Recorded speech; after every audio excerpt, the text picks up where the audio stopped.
चलिए ध्यान दीजिएगा इधर, कल हम लोग प्रत्यावर्ती परिपथ में एल परिपथ हम लोग पढ़े थे, आज पढ़ेंगे क्या चीज, सी परिपथ। हेडिंग दे दीजिएगा सी परिपथ। इसको हम बोल सकते हैं क्या चीज, सी परिपथ। मैंने कहा सी का मतलब क्या होता है, धारिता, ठीक ना। यानी कि जब परिपथ में शुद्ध धारिता हो, ठीक है। ध्यान दीजिए इसका फिगर। अब हम लोग पहला में क्या कहते हैं, आर परिपथ में क्या लिया गया था, एक प्रतिरोध लिया गया था, उसको प्रत्यावर्ती स्रोत से जोड़ा गया था। एल परिपथ में क्या किया गया था, एगो प्रेरकत्व लिया गया था जिसको प्रत्यावर्ती स्रोत से हम लोग जोड़े थे। इसमें क्या लेना हम लोगों को, धारिता। तो धारिता का प्रतीक क्या होता है, ये होता है ना। एक चीज याद रखिएगा, जो दोनों लाइन है, दोनों लाइन क्या होना चाहिए, समान होना चाहिए। यदि बड़ा छोटा करेंगे तो किसका चिन्ह हो जाता है, बैटरी का। हाँ, अब इसको क्या करते हैं हम, एक प्रत्यावर्ती स्रोत के द्वारा जोड़ देते हैं, जिसका वोल्टेज होता है V is equal to V nought sine omega T, और ये क्या है, धारिता C, ठीक ना। और मान लेते हैं यहाँ पे कि धारिता के सिरों के बीच का विभवांतर क्या है, VC है। कोई दिक्कत, एक बार और समझिएगा। हमने क्या किया, एक धारिता लिया जिसको एक प्रत्यावर्ती स्रोत जिसका वोल्टेज कितना V is equal to V nought sine omega T है से जोड़ दिया गया है, ठीक ना। धारिता के सिरों के बीच का विभवांतर हमने क्या मान लिया, VC, ठीक। अब समझिएगा, बताइए V इज इक्वल टू क्या है, V nought sine omega T. इसको आप इक्वेशन क्या मानते हैं, फर्स्ट। अच्छा, आप लोग धारिता वाले चैप्टर में पढ़े हैं, ठीक ना, एक फार्मूला, क्या चीज, Q इज इक्वल टू क्या होता है, CV, ठीक है ना। Q is equal to CV। अब एक काम करेंगे, समीकरण 1 से V का मान, ठीक ना, यहाँ पे लिखेंगे समीकरण 1 से V का मान रखने पर, तो ये हो जाएगा Q is equal to C, और V की जगह पे क्या रखेंगे, V nought sine omega T, ठीक है ना। अच्छा, वोल्टेज का तो समीकरण दिया गया है, अब किसका हमें समीकरण चाहिए, धारा का। अच्छा, आप एक फार्मूला पढ़े होंगे, I is equal to D Q by क्या चीज, dt, पढ़े हैं। यानी आवेश प्रवाह की दर को हम क्या कहते हैं, धारा। तो अब मान लो कि इसका हम t के सापेक्ष क्या कर दें, अवकलन कर दें। तो जब t के सापेक्ष अवकलन करेंगे तो क्या हो जाएगा, D Q by D T, जो किसका मान है, धारा का। तो यहाँ पे लिखेंगे हम लोग t के सापेक्ष अवकलन करने पर, तो अवकलन का चिन्ह क्या होता है, डी बाई डी टी, किसका, क्यू का। इधर भी डी बाई डी टी किसका, तो C into V not sine omega T का, ठीक है। अच्छा, अब बताइए D Q by D T को हम क्या लिख सकते हैं, आई इज इक्वल टू, यहाँ पे इसका अवकलन करना है किसके सापेक्ष, टी के सापेक्ष। तो टी वाले पद को हम क्या करेंगे, छोड़ेंगे, और बाकी सबको बाहर, यानी क्या हो जाएगा, सी इंटू वी नॉट। अब इस पूरे को आप टी मान लीजिए, ठीक है ना। तो पूरे को जब टी मानेंगे तो साइन टी का जो अवकलन होता है वो क्या होता है, कास टी। अच्छा, जिसको हम टी माने हैं उसका फिर से हम क्या करते हैं, अवकलन, और अवकलन से कर देते हैं इसमें क्या, गुणा। तो इसका अवकलन करेंगे तो ये हो जाएगा क्या चीज, ओमेगा, और टी का अवकलन 1।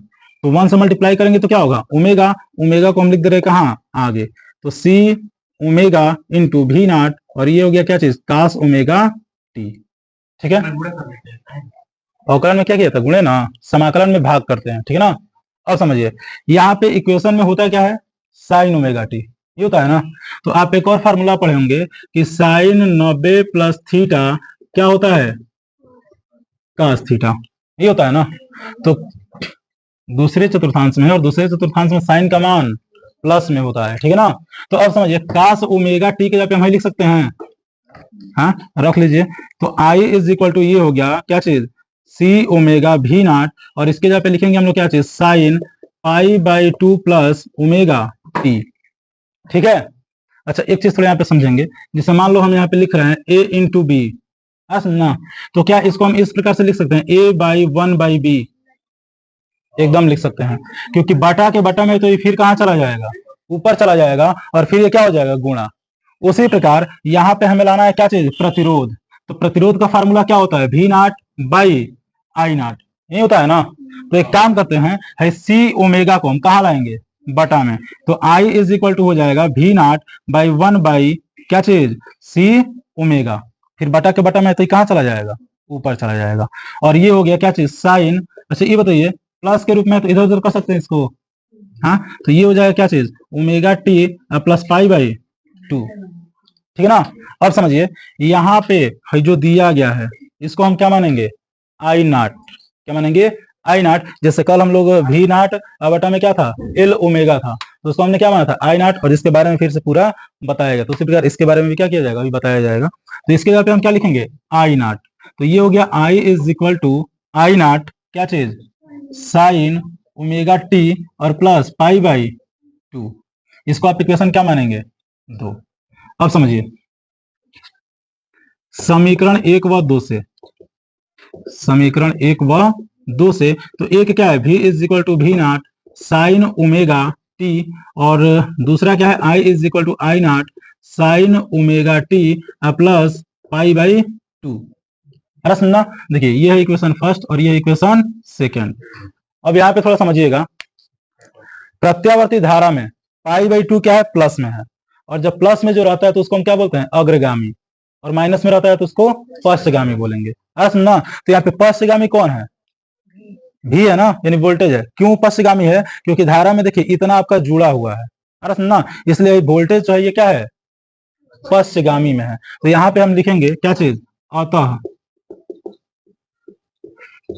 शुद्ध धारिता वाले परिपथ में, शुद्ध धारिता वाले परिपथ में प्रत्यावर्ती वोल्टेज,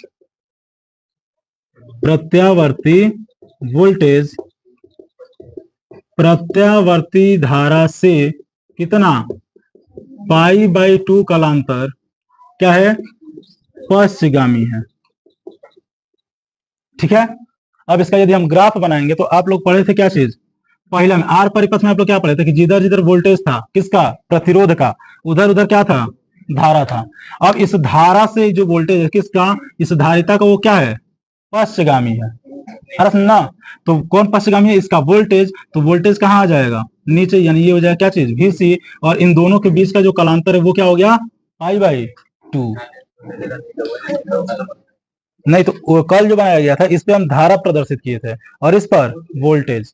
उस समय धारा क्या था, पश्चगामी था, किससे, वोल्टेज से, और यदि वोल्टेज को लिया जाए तो वो धारा से क्या है, अग्रगामी था। तो इसलिए बाद में हम क्या कहते थे, अग्रगामी वाला भी दिखाए थे ऊपर करके, ठीक ना। और इसमें क्या है, प्रत्यावर्ती जो वोल्टेज है, प्रत्यावर्ती धारा से पाई बाई 2 का अंतर क्या है, पश्चगामी है। तो मान लीजिए जिधर जिधर पहला में हम लोग पढ़े थे जब प्रतिरोध में, तो जिधर जिधर वोल्टेज उधर उधर धारा। तो मान लीजिए धारा इधर प्रवाहित कर रहे हैं तो वोल्टेज क्या है, पश्चगामी है। पश्चगामी माने किधर, नीचे की तरफ दर्शाएंगे। तो ये है इसका क्या चीज, ग्राफ।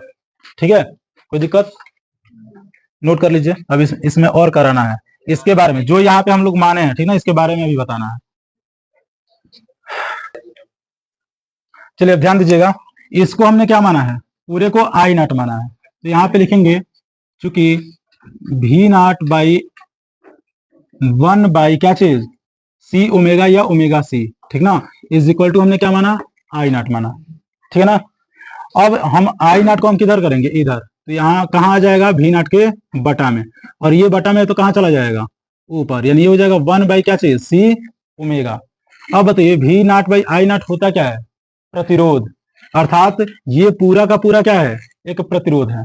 अरे सुनना, और ये प्रतिरोध किसके कारण है, धारिता सी के कारण है, इसलिए इसको बोला जाता है क्या चीज, धारितीय प्रतिघात। क्या बोलेंगे, धारितीय प्रतिघात। ठीक है ना। तो यहाँ पे लिखेंगे चूंकि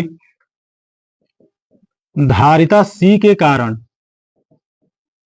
we nought by I nought परिपथ का क्या है, कुल प्रतिरोध है,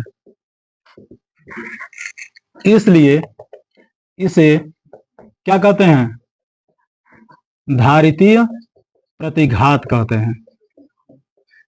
ठीक ना। और धारितीय प्रतिघात को हम किससे दिखाएंगे, जैसे प्रेरण प्रतिघात को एक्स एल से दिखाते थे, उसी प्रकार धारितीय प्रतिघात को किससे दिखाएंगे, एक्स सी से प्रदर्शित करते हैं। अब यहाँ पे यदि इसका फार्मूला देखना चाहें तो देखिए एक्स सी, पूरे की जगह पे क्या लिखेंगे हम लोग, एक्स सी ना, तो एक्स सी बराबर हो क्या गया, V nought by I nought, या इसी को लिख सकते हैं V R M S by I R M S, या देखिए एक्स सी किसके जगह पे रखे हैं आप, तो 1 बाई सी ओमेगा के स्थान पे। ठीक ना। और कल भी हम लोग पढ़े थे ओमेगा का फार्मूला क्या चीज, 2 पाई बाई टी, इस टी को हम कहाँ भेज देंगे, ऊपर, तो ये हो जाएगा टी बाई 2π/c, बस ना। या फिर इसी को हम क्या लिखते हैं, 2π, और 1/t को क्या लिखते हैं, n या f, तो ये हो जाएगा 1/c इंटू 2π, क्या चीज, n। ये पूरा का पूरा आपका क्या है, धारितीय प्रतिघात का फार्मूला। ठीक है, नोट कर लीजिए इसको।